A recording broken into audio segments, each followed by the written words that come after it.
Votre émission avec le Casino Barrière de Montreux. Provoquez la chance au Casino Barrière de Montreux. 365 jours par an. casinomontreux.ch.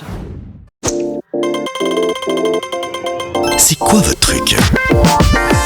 Depuis 1880, Friderici est une entreprise suisse de transport et de logistique qui accompagne ses clients dans leurs projets de transport exceptionnels. Dotée d'équipes expérimentées, elle répond aux besoins de centaines de clients d'année après année, avec une gamme variée de véhicules comprenant des camions, des semi-remorques, des grues mobiles, et des camions-grues. Elle offre des solutions de transport adaptées à chaque demande. Et puis les 3 et 4 mai prochains, Friderici Special ouvre ses portes à Tolocna. L'événement promet une immersion totale dans leur monde, avec des visites de camions, des séances de pilotage de grues, ainsi que des projections de films sur leur transport.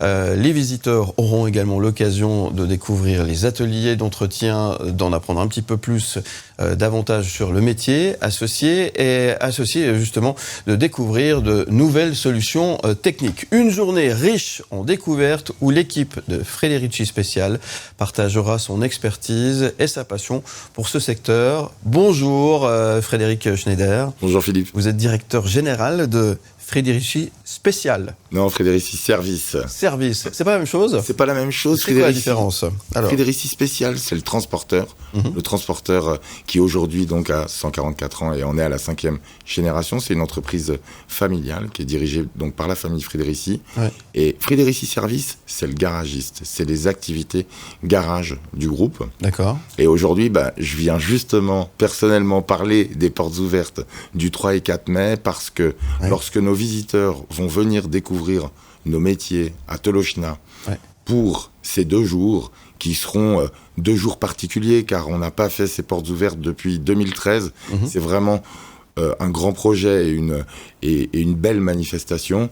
On a envie de montrer à tout le monde et au grand public qu'on est des pros et de la vente de véhicules, toute taille, et de la réparation de tout type de véhicules. C'est-à-dire que chez Friderici Service, le garagiste du groupe, on peut acheter des voitures Hyundai, on peut acheter des voitures d'occasion, on peut acheter des camionnettes, des véhicules utilitaires, de la marque Renault Trucks ou de la marque Iveco, et puis on peut acheter des camions, des poids lourds. Et ça, c'est vrai que c'est une activité qu'on souhaite absolument mettre en avant lors des portes ouvertes du 3 et du 4 mai, car aujourd'hui, Friderici, c'est surtout connu parce que c'est un transporteur qui transporte tout ce qui est trop lourd, trop large, trop imposant, trop urgent. C'est des spécialistes en la matière. C'est un spécialiste. C'est aussi une station de carburant à Tolocna qui est extrêmement connue par ses tarifs compétitifs, mais on connaît moins l'aspect garage de la maison Friderici. Et c'est la raison de ma présence ce vendredi matin. Bon, en tout cas, merci d'être là. Alors, c'est pas seulement un service de vente, mais c'est vraiment un service, son nom l'indique, de service. Vous êtes là pour rendre service, pour pouvoir répondre aux demandes spécifiques, justement, lorsqu'on fait appel à vos différents services, encore une fois, évidemment. Alors, durant cette journée porte ouverte, on va pouvoir, je le disais un peu en intro, j'espère que j'ai pas dit de bêtises, on va pouvoir découvrir finalement de façon plus claire ces différentes professions qui entourent cette société en fait. Exactement, c'est-à-dire que Friderici Special n'est pas une société qui fait du groupage ou qui va sur les chantiers faire du béton. Friderici Special, c'est un transporteur qui a 4 grandes activités. Le transport exceptionnel, le déménagement industriel, la manutention et le levage. Ça, ce sont des activités qui sont très particulières dans le monde du transport et ça caractérise bien la maison Friderici aujourd'hui.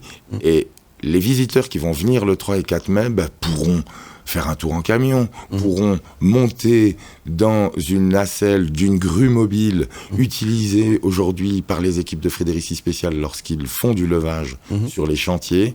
Et c'est vrai que, vu la taille de nos véhicules et les dimensions de nos camions, pour les petits et les grands, c'est un moment différent. Les portes ouvertes, on a voulu faire ça pour aussi se rendre compte un peu pour que les gens se rendent compte de ce qu'on fait. Et puis c'est vrai qu'on se dit, au moment où nos visiteurs seront sur place, dans nos locaux, ils vont se rendre compte que pour un véhicule utilitaire chez Friderici Service, on peut faire de la pneumatique, faire de la mécanique véhicule léger ou de la mécanique poids lourd. On fait de la serrurerie, de l'électricité, du lavage, de la carrosserie, du sablage. On peut. Bon, qu'est-ce que vous faites pas, en fait? Ouais, on fait de l'électricité. Il y a très peu de choses qu'on fait pas. L'idée de ce garage Friderici Service, ça a toujours été qu'on répare tout chez nous. Sur un véhicule qui doit gagner de l'argent, rapporter de l'argent à un entrepreneur. Et c'est une entreprise familiale. Donc ça veut dire qu'il y a une manière de travailler qui est peut-être un peu plus... qui est un peu différente finalement d'une grande multinationale. C'est important ça. Ça résonne vraiment, toujours. C'est vraiment quelque chose de différent d'à part. C'est la 5e génération de la famille Friderici qui est aujourd'hui aux commandes. Jean-Paul Friderici, le papa de Clément, est le président du conseil d'administration, mais aujourd'hui, Clément dirige, en étant lui la 5e génération, avec ses 2 cousins, Stéphane et Blaise, et ils ont tout connu. C'est-à-dire qu'une entreprise suisse qui a vécu 2 guerres mondiales, une révolution industrielle, un choc pétrolier, dernièrement le Covid, et qui est toujours là, ce n'est vraiment pas par hasard. Non, c'est parce que les collaborateurs de chez Friderici, ils sont là depuis régulièrement 20 ou 30 ans. On a énormément de gens qui sont chez nous, qui sont fiers d'être chez nous et qui font partie de cette famille. C'est vrai que c'est complètement différent d'une entreprise gérée par des fonds et des financiers. Ouais. Il y a une valeur. Il y a des valeurs. Il y a des valeurs qui sont fondamentales et qui sont importantes. Est-ce que ce métier il a changé? Parce qu'on a traversé les générations, on en parlait justement. Le métier il a évolué aujourd'hui. En 2024, le métier est complètement différent qu'il y a 20 ans en arrière. Bien sûr. Et il a fallu évoluer. Tout évolue très vite et dans les modes et les modèles de construction autour de nous, mais aussi au niveau de la société. Et ça, Friderici sait le gérer. C'est-à-dire, on est toujours à la pointe sur nos machines, mais il faut savoir encadrer économiquement tous les gros investissements que représentent aussi les machines qu'on utilise au quotidien. Aujourd'hui, on est peu en Suisse alémanique, parce que c'est aussi une volonté, typiquement, sur le levage. Mais en Suisse romande, on est un acteur solide, qui dure depuis longtemps. Et c'est vrai que la famille Friderici sont des hommes de projet, sont des gens qui ont vraiment des valeurs de construction et pas juste de négociation financière. On l'entend bien, on le sent bien. En tous les cas, on vous invite à découvrir ces journées portes ouvertes où tout le monde est bienvenu finalement. Tout à fait. Tout à fait. Les petits, les grands, les familles, les professionnels. Les passionnés du camion, les gens qui ont envie de découvrir l'entreprise à côté de laquelle ils passent chaque jour entre Genève et Lausanne sur l'autoroute, mais qu'ils ne connaissent pas. Voilà, et donc c'est l'occasion ou jamais aussi de faire connaissance avec celles et ceux qui font que cette entreprise tourne. En tout cas, merci beaucoup Frédéric Schneider d'être venu nous en parler si bien de cette entreprise familiale, on insiste bien là-dessus. Et puis sur ces journées portes ouvertes, on peut venir à partir de quelle heure ? À partir de 11h le vendredi 3 mai jusqu'à 22h et le samedi 4 mai de 11h à 17h. Bon, et qu'est-ce qu'on peut vous souhaiter alors ? Beaucoup de visiteurs et ensuite un long succès pour ces années à venir. Alors on vous souhaite tout ça et merci beaucoup d'être venu ce matin. Plein succès pour ces portes ouvertes et puis longue vie à Friderici. Merci beaucoup Philippe. À bientôt. Bonne journée. Donc j'ai une attache pour nos voisins romains. On appelle ça l'escroquerie, c'est mon métier. Je suis en bonne compagnie avec ça. Énorme. Je suis Comor, vendeur de drogue. Il y a Philippe Morax qui arrive dans le grève. C'est ce... Ça va donné de la peine. Presque me faire oublier qu'il est 7h. L'invité du matin. Et ce matin, je vous emmène à Morges pour une exposition actuelle à la Maison du Dessin de Presse qui met en vedette l'artiste Pitch, dont les créations originales ont marqué le domaine artistique. Devenu une figure incontournable, Pitch est régulièrement sollicité par les médias et participe à des débats sur des sujets en constante évolution. Originaire du Jura, il s'est fait connaître grâce à sa bande dessinée, Les Indociles, coécrite avec Camille Rébété, ainsi qu'à son adaptation en série télévisée. L'exposition, qui se poursuit jusqu'au 20 mai prochain à Morges, présente une sélection de ses dessins de presse publiés dans des journaux renommés tels que Vigous, offrant une perspective satirique sur la vie urbaine et rurale. Elle explore également d'autres facettes de son travail, notamment ses talents de peintre, ses voyages et son engagement en tant que bédéiste et parodiste. C'est une opportunité unique de découvrir l'univers créatif et engagé de cet artiste qui me fait le plaisir d'être avec moi sur le plateau ce matin. Pierre-Olivier Comment, alias Pitch, bonjour. Bonjour. Comment ça va ? Ça va très très bien, très bien. Merci d'être là. Merci pour l'invitation. J'ai pas dit de bêtises. Non. Vous êtes assez d'accord avec ma description. Oui. Je suis très content de vous recevoir sur ce plateau. On redonnera le rendez-vous tout à l'heure. Vous serez ce soir à la Maison du Dessin de Presse entre 18h et 20h pour rencontrer les gens, hein, c'est ça ? Oui, c'est ça. Vous aimez bien rencontrer les gens ? Non. Non. Si, j'aime bien. Ouais. Je suis jurassien, mais j'aime quand même bien rencontrer les gens. Oui, j'y suis, c'est dans le cadre de Avoir un soir à Morges, je crois que c'est quelque chose comme ça. Donc les musées, galeries, magasins sont ouverts toute la soirée. Et j'y serai, on fera des petites visites guidées ou commentées, ou on verra quoi, on improvisera quelque chose. Ouais. C'était une vraie question que je vous posais, si vous aimez les gens. Vous aimez avoir un peu un retour, justement, entendre ce qu'ils ont peut-être perçu de votre travail ? C'est important ou pas ? Oui, je cours pas après. Dans le Jura, on m'en parle, mes copains m'en parlent très rarement et je suis très content comme ça. J'ai pas forcément envie qu'on me parle tout le temps de mes dessins, de mon travail. Ouais. De temps en temps, je croise quand même des gens que je connais pas à la coop qui me disent « Ah, on a bien ri samedi », donc voilà, ou vendredi, donc ça fait plaisir. Et après, moi je suis plutôt un déconneur, donc quand je rencontre des gens, j'aime bien déconner avec eux, quoi. Ouais. Déconner, ça c'est important et on en a tellement besoin et ça fait plaisir.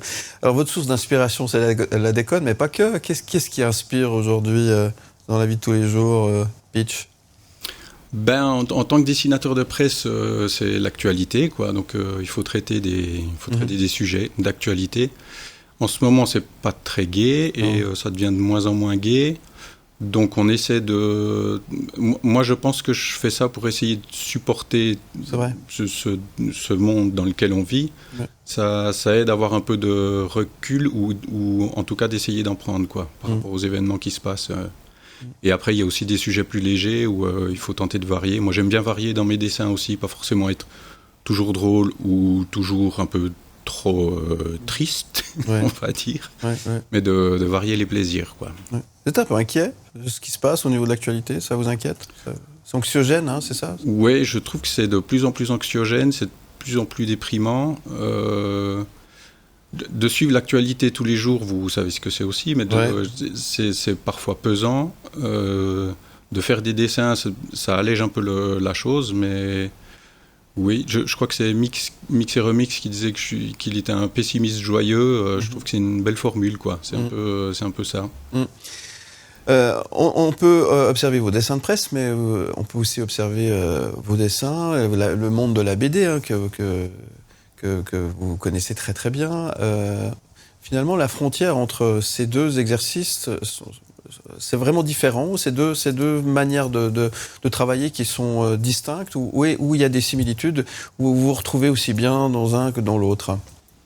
Alors moi, je change pas tellement de style de dessin quand je fais de la BD ou du dessin de presse, donc ça reste un dessin très BD. Ouais. En BD, moi, je suis pas scénariste, donc je sais pas inventer des histoires. Ouais. Donc Les Indociles, c'est Camille Rebeté qui avait fait le scénario. Ouais. Et dans les BD que je fais plus personnels, c'est plus du BD reportage, des témoignages et des choses comme ça. Ouais.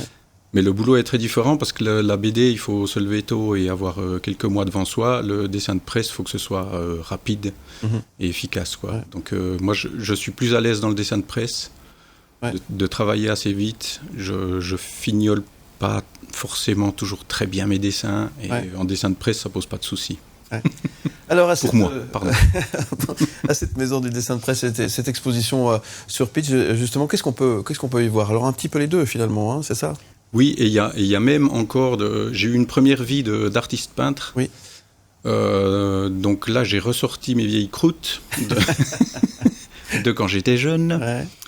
Et c'est la directrice de la maison du dessin de presse, Stéphanie Reinhardt, qui m'avait dit « Mais tu as carte blanche, on va faire une petite rétrospective ». Alors ça ne m'arrange pas du tout d'avoir des cartes blanches parce que je suis désorganisé au possible. Donc la petite équipe de la maison du dessin de presse est venue chercher chez moi j'avais préparé des peintures, des gravures, des vieux dessins comme ça, artistiques, on va dire. Des planches de BD, ce que j'ai fait en bande dessinée et bien sûr beaucoup de dessins de presse. Et je leur ai tout donné et ils se sont débrouillés pour monter l'expo et c'est fabuleux. Et travailler comme ça, c'est ce qui me convient le mieux. C'est vrai. Je ne fais rien, je découvre, c'est génial. Et en tant que dessinateur de presse, vous êtes complètement libre des sujets que vous voulez dessiner, mettre en avant, ou vous avez derrière quand même quelqu'un qui est là, non, attention, là, ça va un peu trop loin. Est-ce que vous avez une totale liberté finalement, ou une autocensure qui doit se faire ? Alors, j'ai une espèce de totale liberté, mais après, ça passe par le filtre du rédacteur en chef de chaque média.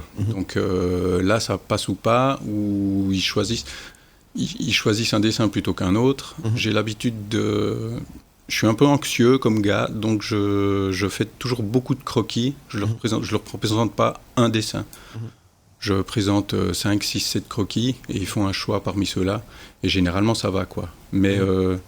plus que de l'autocensure, je pense que c'est qu'on s'adapte aux médias pour lesquels on travaille, quoi. Je sais que dans Vigous, on peut aller plus loin parce que c'est un journal satirique. Pour le quotidien jurassien, le matin dimanche, le ID News, c'est plus tout public, donc on ne peut pas tout se permettre non plus, quoi. Comment il a évolué votre métier ? Il y a des choses qu'on peut plus dessiner aujourd'hui, plus dire, plus écrire. Ça a changé en quelques années ? La société évolue, mais je pense que on peut toujours tout dire, il y a la manière de le dire. En Suisse, on est assez light quand même, hein. On est assez gentil comparé à la France, je trouve. Moi, j'adore Charlie Hebdo parce que chaque fois, je ris, mais c'est de ce rire un peu honteux parce que ils vont toujours un petit peu trop loin, mais j'aime beaucoup ça. Moi, je suis malheureusement pas capable d'aller aussi loin que je trouve pas les bonnes idées. Mais en Suisse, on est un peu plus doux, certains diront un peu plus fin, quoi. On a un autre humour. Donc je pense qu'on peut tout dire, mais il y a la manière de le faire. La manière de le faire, ouais. Est-ce que vous parlez entre vous, ces dessinateurs de presse, avec l'équipe de Vigous, est-ce que vous échangez ? Est-ce que vous avez est-ce que c'est une bonne collégialité finalement entre vous ? Oui, on s'entend très bien tous. Bon, sauf un, mais je n'ose pas dire le nom. Non, je rigole. Non, on s'entend tous très bien. On se croise pendant les festivals. On habite tous à gauche, à droite, on est éparpillés en Suisse romande. Donc on a peu d'occasions de se voir, mais quand on se voit, on se marre, quoi. On parle pas forcément du métier, mais on aime bien déconner. Donc voilà, on est plutôt à faire la fête et à s'envoyer des vannes, quoi. Vous citiez tout à l'heure Mix et Remix. S'il était en face de vous, qu'est-ce que vous lui diriez ? Je l'écouterais plutôt. Je ne sais pas si j'aurais des trucs à lui dire. Je trouve qu'il manque quand même dans le paysage médiatique et du dessin de presse parce qu'il avait une vision qui était tellement personnelle et personne n'est capable de trouver les idées qu'il avait, quoi. C'est quand même un truc... Beaucoup d'admiration alors. Oui, moi je pense que c'était un génie. Il y en a peu par génération. Lui, il est clairement dedans. Il avait une manière de traiter l'actualité qui était toujours par la bande, toujours d'une manière inattendue. Et on pourrait copier son style de dessin. Un dessinateur arrive à copier d'autres dessinateurs assez facilement. Mais les idées qu'il trouvait, il n'y a que lui qui arrive à trouver ça, quoi. Donc oui, c'est à la fois admiratif et complètement énervant.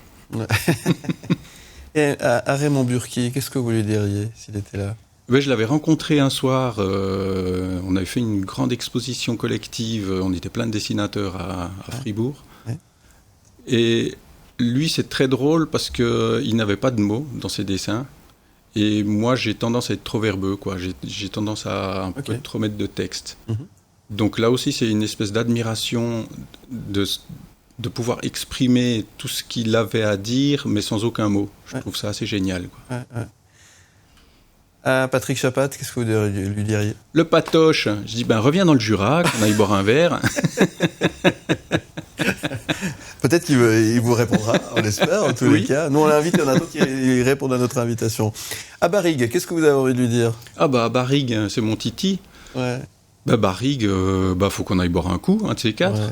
On s'est vu très souvent quand on a fait les visites de camps de migrants en Grèce et en Palestine.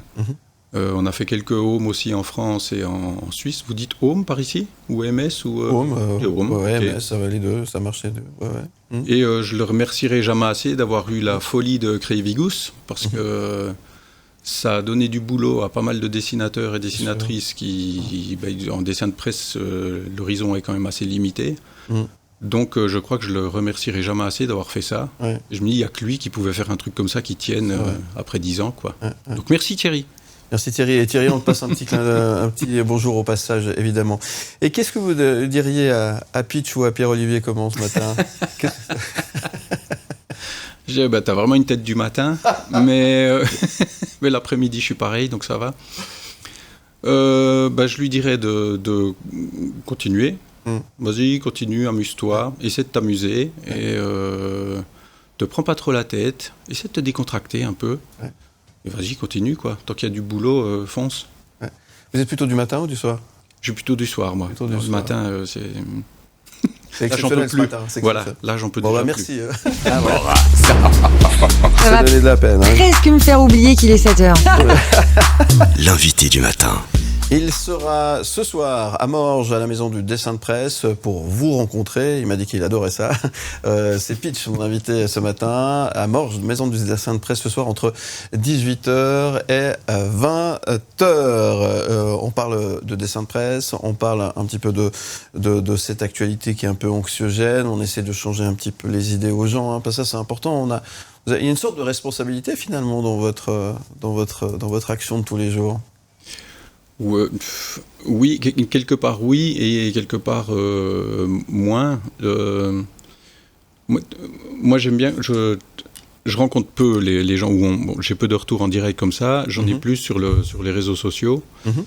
Et juste qu'on me dise merci pour ton dessin, ça m'a fait rire, voilà, ça me suffit. Donc la responsabilité, à mon niveau, elle est là. À d'autres niveaux, ça va beaucoup plus loin, évidemment. À mon niveau, voilà, je me contente de ça. C'est déjà pas mal. À quoi ressemble une journée de Pitch? Parce qu'on me disait que vous étiez plutôt du soir. Ça veut dire qu'on se lève tard. C'est quoi un peu, sans être dans l'indiscrétion, évidemment. Mais ça ressemble à quoi une journée de Pitch? Non, je me lève pas trop tard, mais pas trop tôt. Enfin, comparé aux Suisses, je pense que je me lève tard, mais vers 7h30, 8h, quoi. Ouais, ça va. Oui. Ouais. Oui. Ouais. Bon, des fois un peu plus tard, si je finis un peu plus tard la veille, mais... Ouais. Et directement, je potasse l'actu. Ouais. Donc, je prends mon café en regardant les nouvelles de Suisse, du Jura et du monde. Et ensuite, ça dépend les jours. J'ai des délais à respecter pour les différents médias pour lesquels je travaille. Donc, il y a des journées qui sont un petit peu plus intenses que d'autres. Et mon dimanche, je le prends plutôt le mardi. Quand j'ai pas de mandat extérieur, ou là, c'est plutôt le mardi et mercredi que je fais ça. Ouais. Et sinon, voilà, c'est potasser l'actu, noter des idées. Quand il y a des délais, il faut donner un petit coup de boost 2 heures avant pour trouver des idées. Et si possible, des bonnes idées. Ouais. Et après, il y a tous les à côté. J'ai aussi quelques mandats à côté de commandes privées ou des choses comme ça. Ouais. Donc un petit mélange de tout ça. La page blanche, ça arrive? Pas d'idée? Oui, oui. Comment on fait? Eh ben, on panique, on a les genoux qui tremblent et on essaie de penser à autre chose. Ouais. Non, il y a des sujets sur lesquels je bute, quoi. J'arrive pas à trouver de bonnes idées. Quand c'est comme ça, je regarde aussi un petit peu ce qu'ont fait les collègues sur les réseaux sociaux. S'inspire. Voilà. Et quand je trouve qu'ils ont vraiment trouvé une bonne idée, je traite pas le sujet, je fais autre chose. Ouais. Parce que ça a été déjà fait. Donc il faut dessiner avant Chapat, avant tout cela. Ouais. Donc ça donne une sorte de challenge chaque fois, en quelque sorte. C'est ça qui vous intéresse. Puis on a ça à Vigus aussi depuis sa création, c'est qu'on est en tout, on doit être une quinzaine de dessinatrices, dessinateurs. Donc il y a de la concurrence entre nous sur certains sujets, donc il faut essayer de trouver des idées plus originales ou originales. Donc je pense que chacune de nous, à Vigus, on a fait cet effort-là, mais sur le tas, quoi, à l'école Vigus, d'essayer de se démarquer par des approches personnelles ou comme ça. Pitch, c'est l'heure de la rafale des questions. Pouf. 1 minute, plein de questions, il faut répondre le plus sincèrement possible. Et le plus rapidement possible. Oui. Et vous êtes prêts? On y va? Oui. Ça va dans tous les sens. Hein. On y va ? Allez, c'est parti, rien ne va plus. La rafale de questions. Quel mot avez-vous le plus de mal à dessiner ? Quel mot ? Ouais. Le vélo. Préfériez-vous être riche ou célèbre ? Ni l'un ni l'autre. Êtes-vous une personne du matin ou une personne de la nuit ? On nous l'avait dit plutôt du soir. Du matin. Qu'est-ce qui vous plaît le plus dans notre pays ? Le calme. Est-ce que vous regardez les émissions de télé-réalité ? Non. Donc ça ne vous inspire pas. Quel serait le meilleur cadeau que vous pourriez recevoir ? La richesse et la célébrité. De quel sujet pourriez-vous parler pendant des heures ? De Thierry Barrigue. Qu'est-ce qui vous a rendu fier de vous récemment ? Eh bien, cette exposition à Morges. Ah, bien. Si vous deviez peindre le monde entier d'une seule couleur, quelle serait-elle ? Ce serait plutôt noir. Ouais. Et puis, est-ce que vous avez le temps d'aller au cinéma ? Et si oui, quel film avez-vous vu dernièrement au cinéma ? Ça fait longtemps que j'y suis plus allé, mais je me souviens même plus ce que c'était comme film. Ouais. Pardon. Ben, c'est pas grave. Joker. C'est Joker, donc vous avez le droit. C'est un bon film d'ailleurs, Joker aussi, soit dit en passant.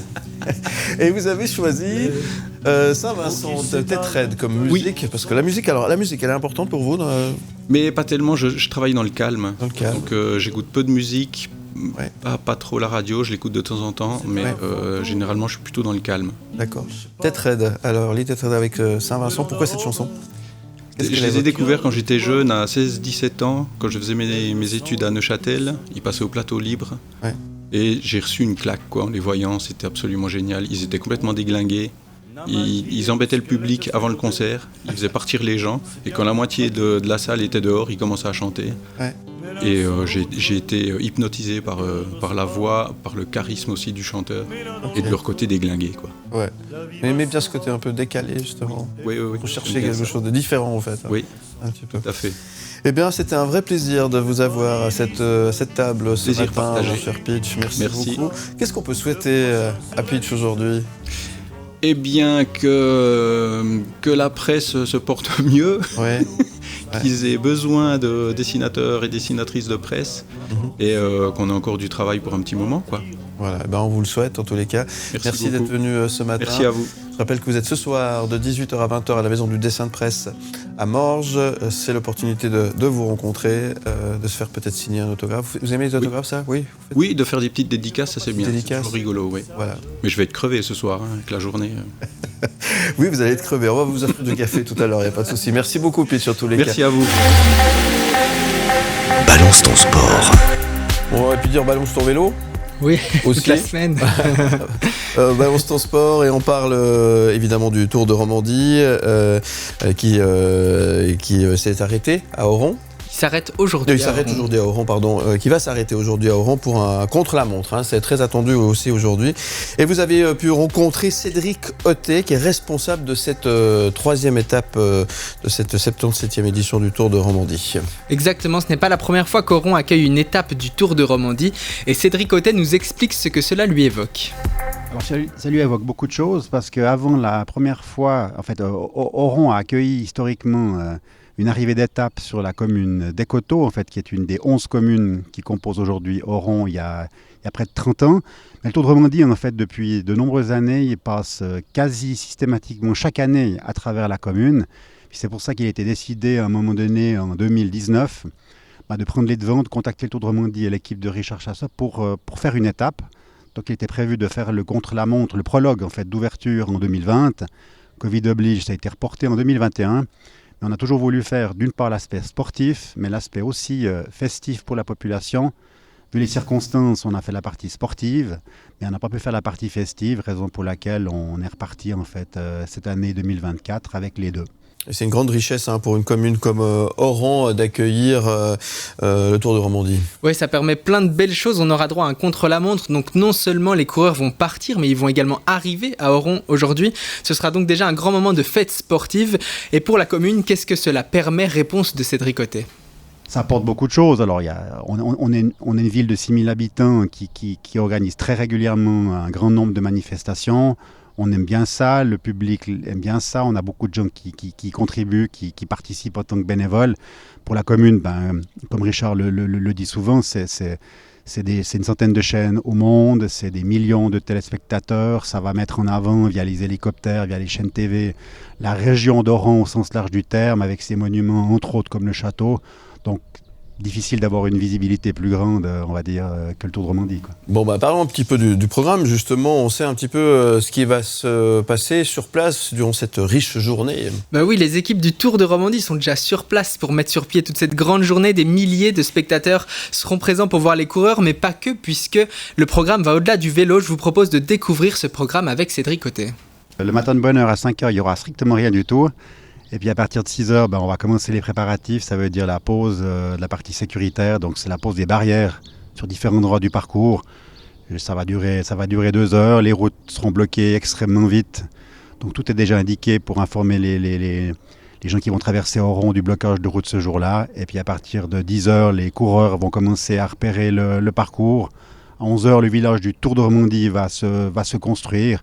Et puis à partir de 14h, début de la course avec le premier coureur, le tout jusqu'à 17h, 17h30, la remise des prix. Et puis dès la course terminée, démontage de la partie sécuritaire. Et puis surtout, en fait, activité festive pour la ville d'Oran avec une Google Music, différentes conférences au cinéma, au temple. Et puis le soir, un repas, une fondue vigneronne sur réservation, en fait, destinée à la population. Et tout ça se poursuivra encore le samedi avec un marché artisanal, un marché de produits du terroir et aussi des stands liés au monde du vélo avec une bourse du vélo. Et tout ça va dérouler jusqu'au samedi fin de journée. Bon, alors évitez le secteur si vous êtes automobiliste. La région d'Oran aujourd'hui, ça va être un petit peu compliqué. Un petit mot sur l'enjeu sportif et le tracé de cette étape, évidemment. Oui, depuis hier, le Belge Thibaut Nice est leader du classement général. Pas sûr qu'il le soit encore ce soir. C'est Cédric Côté qui nous présente le parcours de l'étape et qui nous donne même son petit pronostic. Alors le parcours d'Oran, en fait, 15 km et demi, c'est court, c'est ni court ni long, mais ce sera quand même pas mal vallonné. Donc on va débuter par une montée et ensuite du plat, il y a une énorme descente en fait, où les coureurs vont probablement descendre à plus de 100 km/h. Alors avec un virage relativement serré où toutes les règles de sécurité ont été prises et vont être encore augmentées avec tout ce qui s'est passé ces dernières courses. J'ai envie de dire un coureur comme Ayuso en fait, de UAE sera probablement dans le trio de tête à l'arrivée, quoi. C'est bien les étapes contre la montre parce que là, pour le public, c'est intéressant. C'est d'habitude, quand on regarde une course, ça va tellement vite. On les voit passer, ça dure une seconde, quoi. Oui, c'est ça. Contre la montre, c'est intéressant. Là, on va pouvoir en profiter. Les premiers départs, ce sera à 14h10. Les derniers à 17h15. Le leader Thibaut Nice partira à 5h15. Prenez vos précautions pour venir. On l'a dit, beaucoup de routes sont bloquées. Des infos pratiques sont disponibles sur le site tdroron.ch.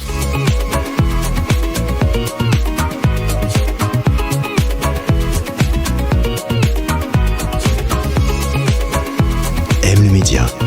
Les anecdotes de Knut.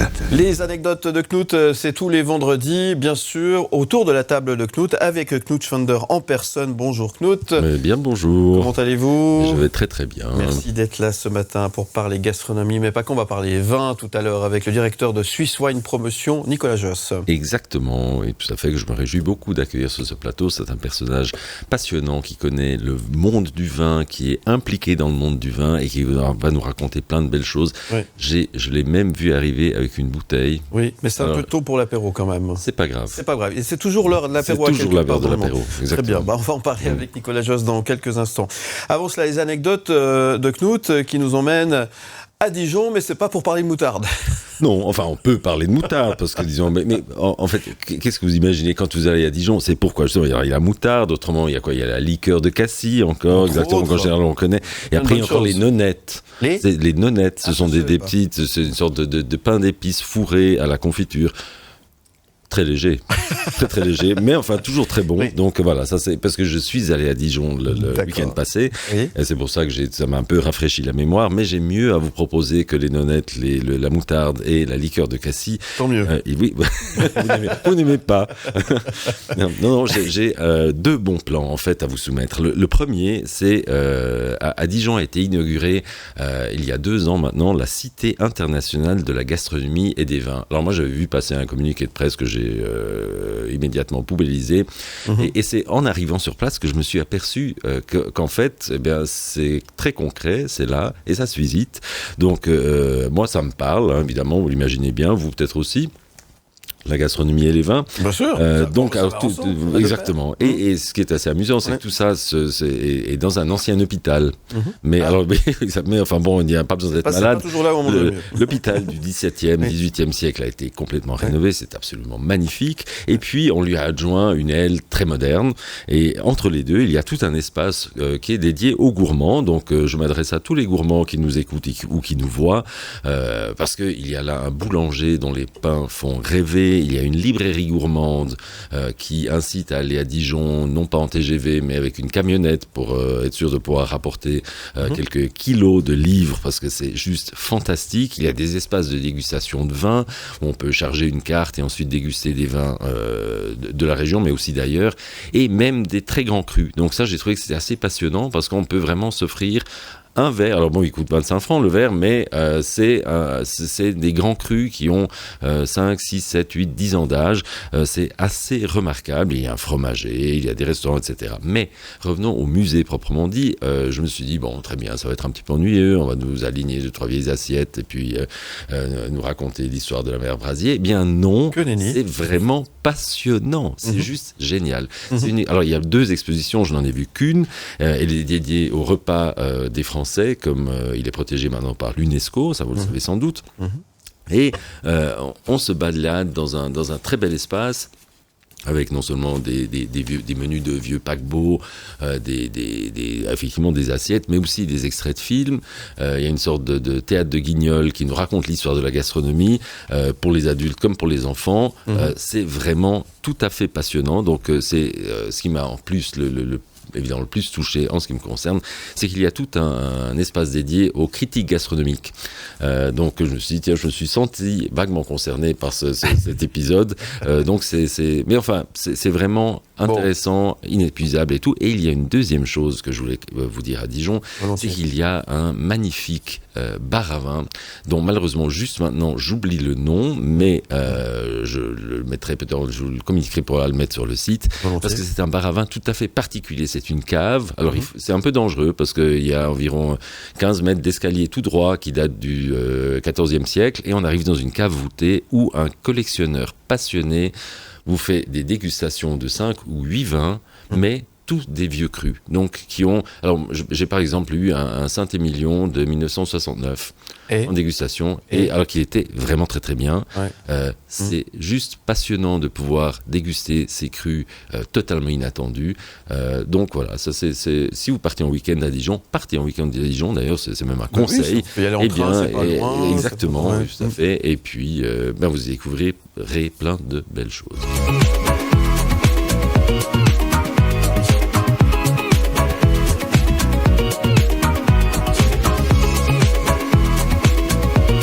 M le Média, la table de Knut.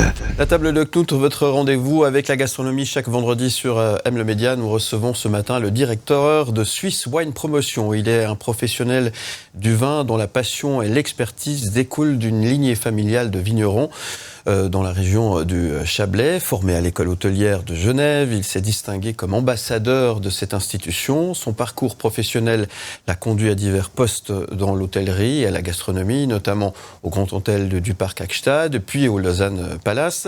Reconnu pour ses compétences et son intérêt pour le vignoble vaudois, suisse et mondial, Nicolas Josse incarne la passion du bien manger et du bon vin, qu'ils soient locaux ou internationaux. On est très content de recevoir ce matin sur le plateau, à la table de Knut, Nicolas Josse. Bonjour. Bonjour. Merci d'être avec nous. Et puis, sans plus attendre, santé Nicolas Josse.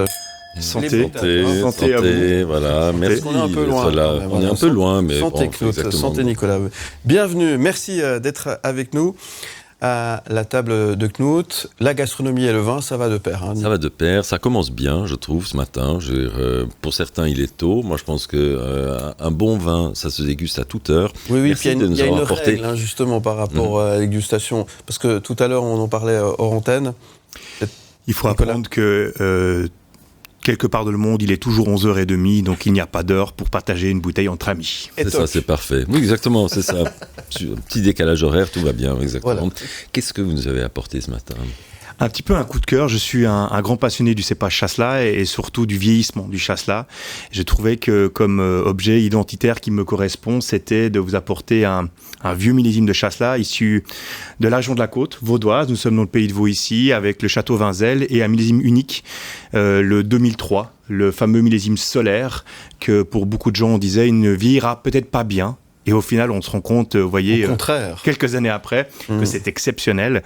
Et donc, c'est la preuve que le Chasselas, ça vieillit et il faut le faire vieillir. Oui, et puis là, vraiment, vous nous faites un cadeau ce matin, parce que c'est vraiment exceptionnel. On a un nez qui est d'une richesse extraordinaire, on a la bouche qui est pleine, on n'est pas du tout dans l'idée que se font la plupart des gens du Chasselas, petit vin léger.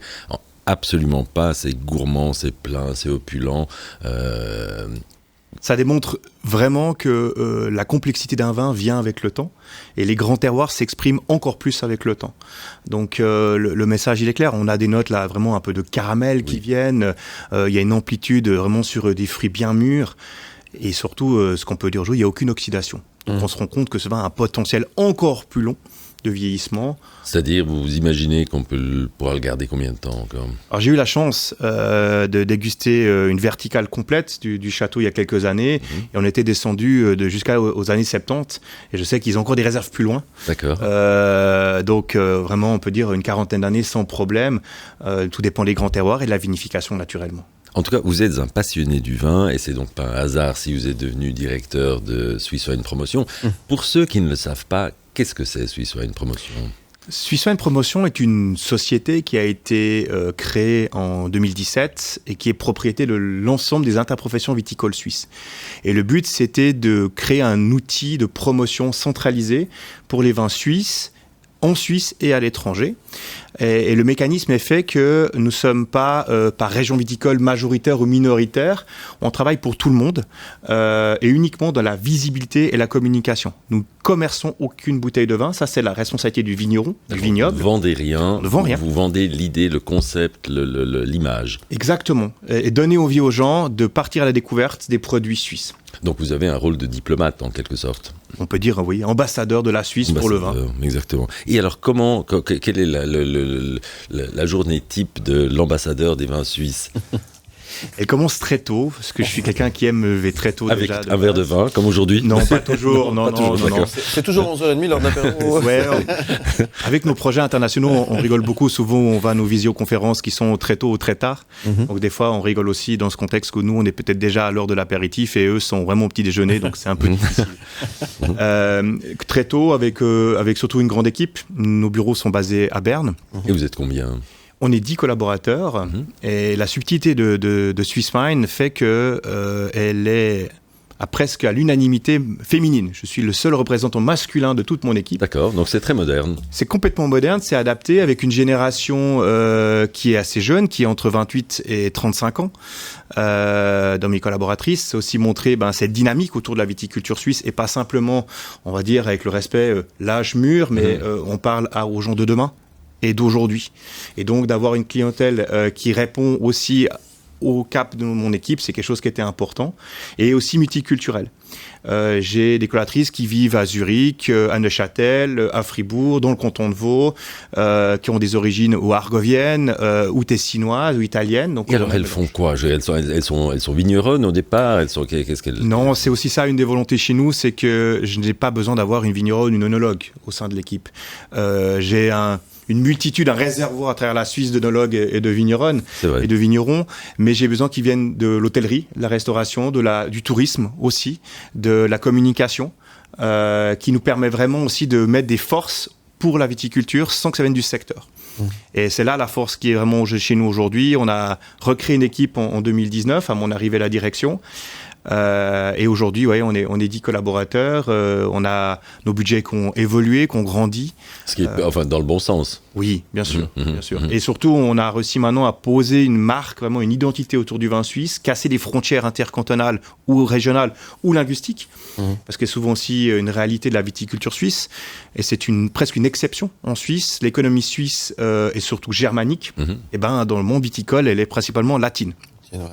19% de la production est faite en Suisse alémanique, respectivement 81% entre le Tessin et la Suisse romande. Oui, ce qui est quand même assez intéressant. Et puis effectivement, au niveau suisse, on a souvent un déséquilibre à l'inverse. Hein. Et la consommation, c'est l'inverse, puisque la majorité de notre clientèle est alémanique en Suisse. Et puis alors, on les vins suisses aujourd'hui à l'étranger. L'idée, c'est aussi de développer justement cette image de marque qui est très importante pour le développement de cette branche. Alors, l'étranger, pour nous, on a deux caps. Le premier élément, c'est une reconnaissance au niveau du marché intérieur, le marché suisse, qu'on a une reconnaissance internationale. Et donc, ça fait un effet domino. On le voit avec des brochures, des magazines, des revues aussi, que ce soit en langue allemande, en langue française ou en anglaise. L'impact, il est fort. Et puis le deuxième élément, c'est accompagner aussi un intérêt autour des vins suisses. Le tourisme suisse est nourri de l'international. Les gens viennent visiter la Suisse, dégustent des vins en Suisse. Et souvent, on le regrette je ne trouve pas vos vins à l'international. Donc là, on doit développer ce marché-là, mais on le fait d'une manière structurée, posée, que nos vins de haute qualité. Ça, c'est aussi une des missions qu'on a imposées à la promotion internationale. On sort le meilleur ou on ne sort pas le vin suisse. On a une chance peut-être aussi, c'est que le monde horloger a fait le travail avant nous. Le luxe ou rien. Voilà. Et ben dans le vin, ça va être un peu la même chose. On exporte le luxe. Et l'avantage aussi, c'est que le vin suisse a incroyablement évolué en qualité. Justement, disons là où il y a une trentaine d'années, on avait plein de jolis vins et quelques vins exceptionnels. Aujourd'hui, on a des vins qui sont de très très grande qualité. Disons, c'est presque une majorité. Oui, on voit que les connaissances techniques, le regroupement aussi avec des centres de compétences comme Changin, l'échange entre les vignerons, entre les cantons, les expériences internationales, et puis surtout une pression du marché aussi qui a forcé le vignoble à évoluer, à s'adapter aux besoins du futur. Et la Suisse est plutôt précurseur dans cette démarche-là par rapport à d'autres concurrents européens. Aussi parce qu'on n'est pas dépendant de l'exportation. Donc au moment où on n'est pas dépendant d'un marché extérieur, on est plus à l'écoute de notre marché intérieur. Et ça fait aussi des facteurs qui ont changé les habitudes de nos vignerons.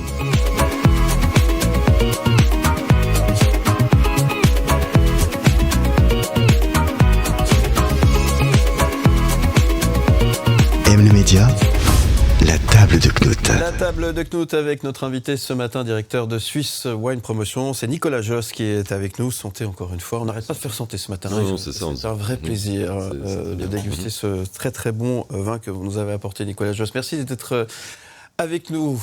Knut. Vous nous parliez de l'étranger. Maintenant, est-ce que en fait, à l'étranger, quelqu'un sait qu'il y a du vin en Suisse ?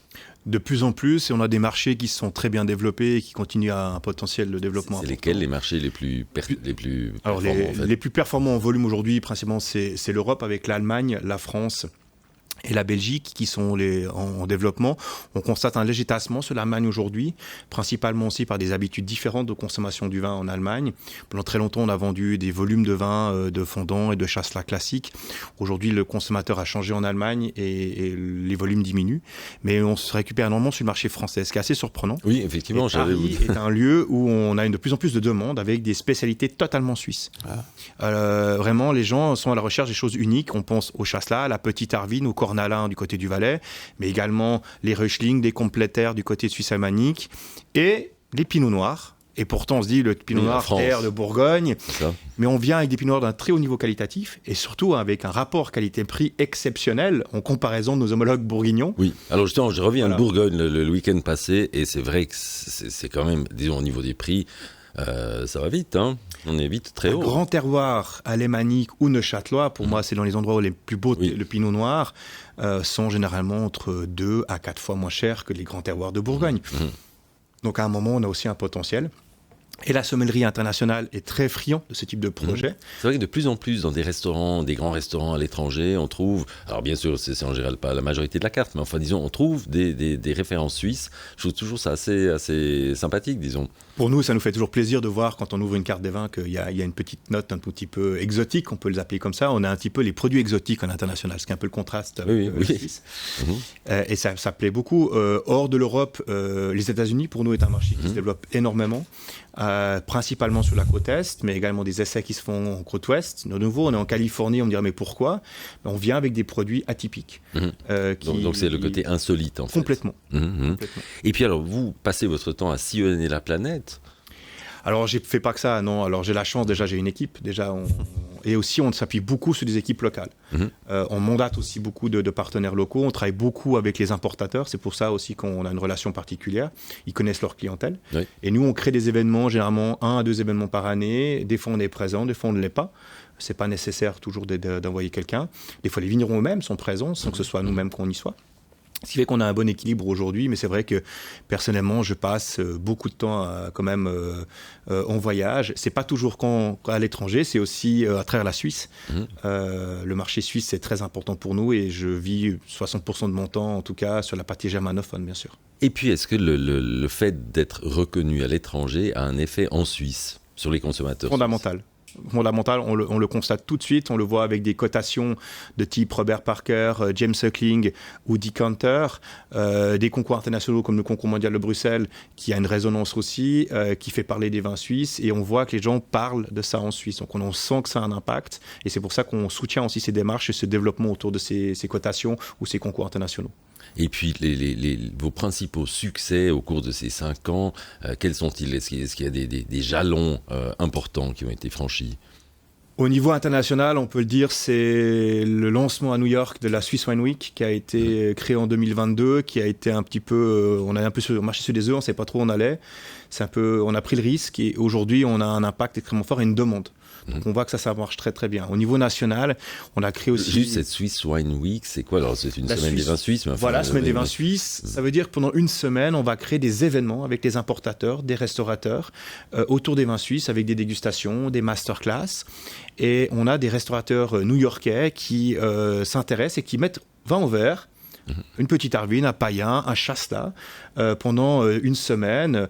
Ça va faire un peu tousser tout le monde. Les prix sont très élevés, mais pour nous, ça nous fait aussi plaisir de savoir qu'on nous positionne dans le premium. Dans le haut de gamme. On est à $25 le verre pour une petite Arvin ou un Chasselas. Donc ça fait très plaisir de voir qu'on est compétitif, on va dire. Ah oui, c'est assez extraordinaire. Et puis, vous-même, est-ce que, je change un peu de registre, mais est-ce que vous vous considérez comme épicurien? Totalement. Est-ce que c'est important d'être épicurien pour vendre les vins suisses? Je crois même que ça fait partie de l'ADN de quelqu'un qui veut vendre, qui veut promouvoir les vins suisses. On peut pas promouvoir ou vendre des vins suisses sans être passionné. Et ça passe pas sans la case de la table. Nous vendons nos vins dans la table et de goûter les saveurs. On a beaucoup de liens gustatifs de produits avec le vin. Ce sont des arômes qu'on dit liés à des fruits, liés à des épices qu'on retrouvera dans du vin. Donc il faut aimer goûter tout le temps. Donc le rapport avec les sommeliers est important pour vous aussi? Ça fait partie d'une des filières importantes. La gastronomie est pour nous aussi un secteur qui doit être renforcé. Et moi-même, une formation de base là-dedans, ça me permet aussi de bien comprendre aussi les attentes des sommeliers et d'où de promouvoir aussi des vins qui sont atypiques des fois de la viticulture suisse. C'est pas toujours les grands classiques.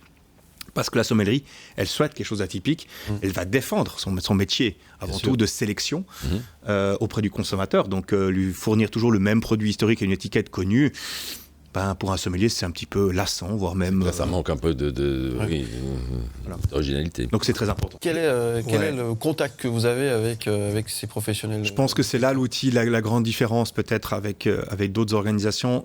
J'ai besoin d'être au contact régulier avec les vignerons. J'essaie de participer à un maximum. Si c'est pas moi, il y a également mon équipe, puisque l'avantage d'être une équipe, on démultiplie les forces. On doit être au contact régulier. Si on n'a pas ça, on comprend pas non plus comment ça se passe économiquement parlant, socialement. On peut pas déguster les vins, donc aussi si on veut pas promouvoir un vin qu'on n'a pas dégusté. Donc j'aime beaucoup cette relation. Je l'ai toujours fait depuis mes origines. Même quand j'ai été à l'époque directeur des vins vaudois, j'étais impliqué dans le terrain. J'avoue que j'ai un peu de regret des fois d'être un peu moins sur le terrain aujourd'hui, mais ça fait partie du métier.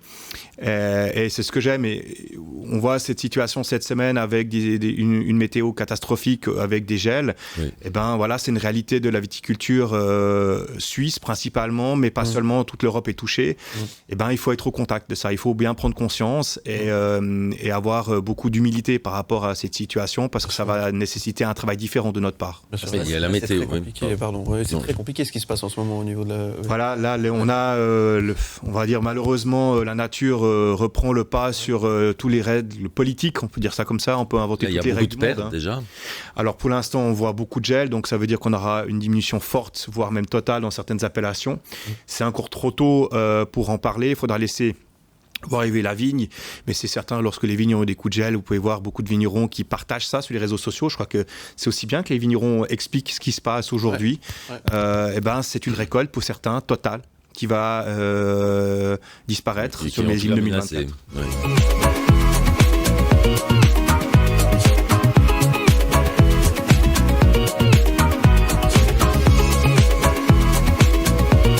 M le Média, la table de Knut.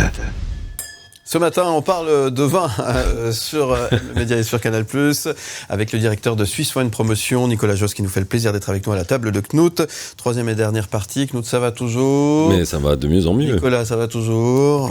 Merci d'être avec nous. Avant la rafale des questions, on a encore 2-3 petites choses à vous demander, mon cher Nicolas. Juste avant de vous demander pourquoi vous n'êtes pas devenu vigneron, j'aimerais juste revenir encore une fois sur les questions de climat, puisque je lisais justement ce matin dans le journal que en 2023, en Europe, on a gagné 2,5 degrés de température. Donc maintenant, on a le gel, juste maintenant, mais enfin, dans l'ensemble, c'est quand même une hausse. Est-ce qu'on aura prochainement en Suisse des vins comme dans les Pouilles? J'espère pas trop vite, on va dire de ça, mais c'est une réalité mondiale. Alors bien sûr qu'on vit cette période très froide, mais on peut dire surtout, c'est depuis quelques années, il y a surtout des variations au niveau climatique qui sont très importantes dans le monde du vin. Et le vignoble suisse s'adapte énormément à ça depuis très longtemps. La recherche agronomique aussi sur les nouveaux cépages hybrides, ou ce qu'on appelle piwi, aussi sur le fait de notre méthode de travail à la vigne ou à la cave. Donc on évoluera, et je pense que le vignoble évoluera avec le temps. Mais justement, quand on a un chasselas comme cette merveille, ce château de Vinzel qu'on est en train de déguster, est-ce que le chasselas va continuer à être à l'aise suivant l'évolution des températures? Alors je suis malheureux, pas encore Madame Irma pour voir tout le futur, mais j'aimerais bien des fois, je le souhaite profondément. Maintenant, on a aussi une chance d'avoir des conservatoires du chasselas à Lavaux et à la Côte qui nous montrent aussi des types de clones différents qu'on a souvent retirés pour surproduction, pour problème de côté trop végétal ou manque de maturité, potentiellement peut-être revenir sur ces clones. Et puis moi j'y vois en tout cas une belle longévité, je vois pas de raison aujourd'hui de voir une inquiétude. On n'est pas menacé directement. Non. Et puis, je le disais, vous êtes issu d'une famille de vignerons. Est-ce que vous êtes vigneron vous-même? Je ne suis pas vigneron moi-même, mais c'est vrai que j'ai la chance que ma famille est propriétaire de vignes depuis 1938. Et j'ai eu la chance, depuis 2010, de créer mon propre clos personnel, qui est une vigne de Gamaret, dans le Chablais, que je fais travailler à la vigne avec ma famille et avec un œnologue conseil pour la vinification. J'en produis 300 bouteilles, vous voyez, donc on est vraiment dans la micro-production. Mais ça fait partie des choses aussi qui me permettent de garder un lien avec le terrain et de dire, voilà, au vigneron, oui, je fais moi-même mes vendanges, d'ailleurs, à la main. Vous êtes aussi crédible pour les vignerons, c'est ça? D'autant plus. Je l'essaye, en tout cas, et je pense que c'est un petit plus pour ma part, parce que je sais aussi qu'on a des années compliquées. Je me rappelle de 2014, l'année de la Suzuki, les vignerons s'en rappelleront toujours. Moi aussi, j'ai vécu ça, et ce millésime n'a jamais existé chez nous, puisque malheureusement, on avait dû tout supprimer. On avait trop de risques élevés de bactéries. Ouais. Bon, très bien. Est-ce qu'on passe aux questions? C'est l'heure de la rafale des questions, Knut Schwander. Nicolas Josse, est-ce que vous êtes prêt? Mais oui. Attention, ça défile. C'est une minute, terrible. Plein de questions, ça va être absolument terrible. Rien ne va plus, c'est parti. La rafale de questions. Directeur de Swiss Wine Promotion, c'est le plus beau métier du monde? Presque. Qu'est-ce que vous avez le plus de mal à prononcer? J'ai pas soif. Qu'est-ce qui vous plaît le plus dans notre pays? Sa diversité. Quel serait le meilleur vin que vous pourriez recevoir? Un Chasselas 1945. Quel est le meilleur vin de tous les temps? Je vais dire le mien, comme ça, moi, je prends pas de risque. De quel sujet pourriez-vous nous parler pendant des heures? De la dégustation de Chasselas. Là, j'aurais pu te parier. Le fondant, c'est aussi du Chasselas? Naturellement. Quelle résolution avez-vous prise pour cette année 2024? Encore plus faire de choses originales avec toute mon équipe professionnelle, parce que c'est l'originalité qui fait la force. Qu'est-ce qui vous a rendu fier de vous récemment? La victoire au Parlement pour continuer la promotion des vins suisses avec des moyens supplémentaires. Avec qui rêveriez-vous de déguster une bonne bouteille, là, maintenant? Roger Federer. Ok, qu'est-ce que vous boiriez avec lui? Un vieux Chasselas de son année, de préférence. Chasselas, toujours Oui, Chasselas. oui, on y revient. Effectivement. Et vous avez choisi un titre que j'aime beaucoup, soit dit en passant, Vagabond Man avec Human, ça c'est la chanson, votre chanson préférée du moment. Pourquoi cette chanson? Qu'est-ce qu'elle raconte? Qu'est-ce qu'elle a? C'est surtout un artiste que j'ai découvert, comment par hasard, on peut le dire, lors de la présentation du programme du Montreux Jazz Festival. C'était en 2015, je crois. 2016. J'étais là. Voilà, il me semblait bien que j'étais pas tout seul. On a bu un verre ensemble. Exactement, dans le garage voiture de Claude Nobs, qui était l'artiste révélation qui allait sortir et qui m'avait pris au trip et que j'étais allé voir d'ailleurs après, naturellement, pendant le festival et qui m'a beaucoup marqué. Je trouve qu'il a des textes profonds et puis surtout, il a une voix qui laisse pas indifférent. Vous savez que vous pourrez le revoir cette année puisqu'il est à nouveau présent au Montreux Jazz. Exactement, et oui, avec même une soirée assez incroyable où il a demandé d'être placé spécifiquement. J'ai vu l'article avec Sting, exactement. Non, Mathieu fait un beau travail pour ça et c'est super. Effectivement, merci. Qu'est-ce que vous avez envie de dire à tous les vignerons qui nous écoutent et qui nous regardent, qui regardent la table de Knut ce matin? On fait une semaine très froide, une semaine très difficile pour vous toutes et tous, mais la confiance est surtout dans ce nouveau millésime que vous allez faire découvrir dans quelques semaines avec les caves ouvertes. N'oubliez pas ce qui s'est passé, mais pensez à demain et faites une belle promotion de ce millésime 2023 que vous avez en cave et qui mérite vraiment d'être dégusté.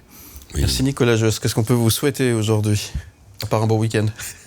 Le week-end n'est pas encore là, on a encore on n'est pas loin, on a encore des belles choses, mais écoutez, je crois que des belles journées et surtout avec un bon verre de vin, c'est ce qu'on peut souhaiter à tout le monde. Moi je vous dis santé. Merci Nicolas Josse. Merci de nous avoir fait déguster ce très bon Chasselas. Santé. Santé. Claude.